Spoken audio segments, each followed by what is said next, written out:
We got some great questions today, and the main one is something growing in my mushroom ketchup? Thanks for joining us today on Questions and Answers with James Townsend and Son. The first question comes from the cheese making video. It is, was cheese making a daily activity?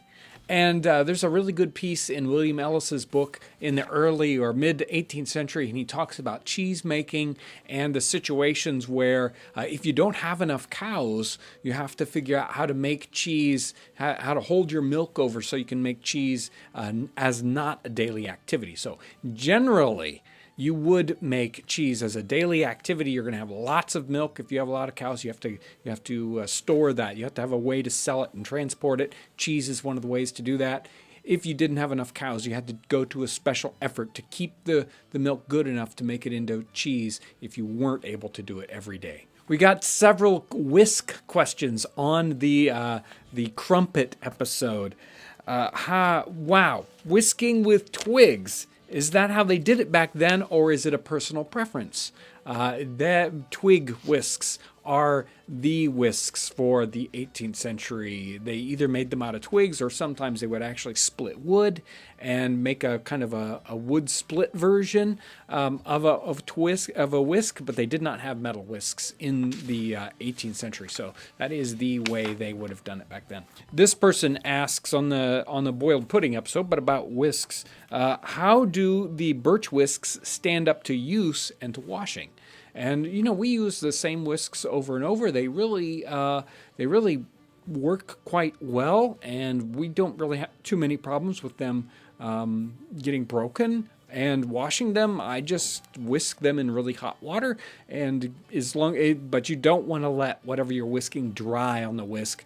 Then it'll make it impossible to wash off. So make sure you whisk it in hot water right away, and it cleans right up. Here's another one from the Crumpet episode. How would one cook crumpets with normal yeast, not Barm or instant yeast? Generally, if you're using a dry yeast or a regular kind of yeast, not an instant yeast, you would put the yeast, the same amount of yeast in, say, a cup of warm water. Nice warm water, not hot water. You don't want to kill the yeast, and let that kind of work for 10 or 15, 20 minutes, kind of soak, and then you can just put that into your mix, and it should work fine. Here's one that came in on a Q&A a couple of weeks ago. John, when will your wife let you grow a colonial ponytail? The answer is never.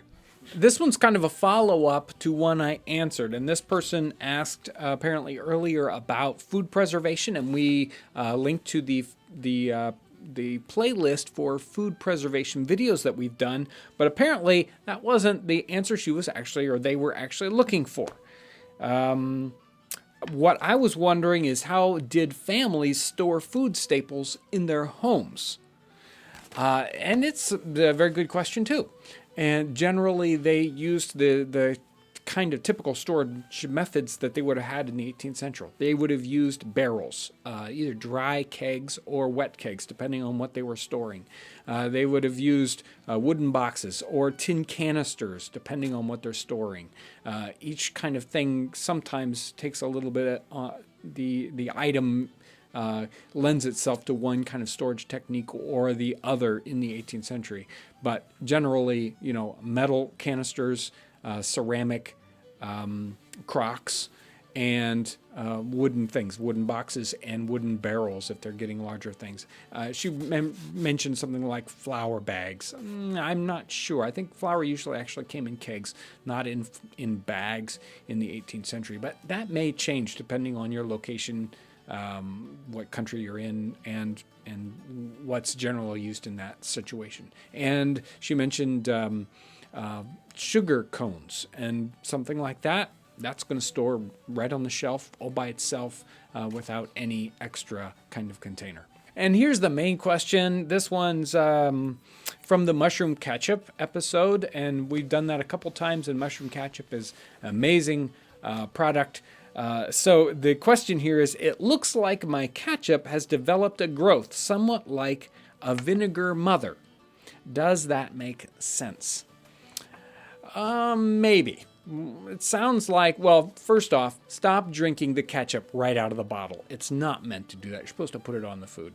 Number two, If something is growing in your food like this in the ketchup, throw it out.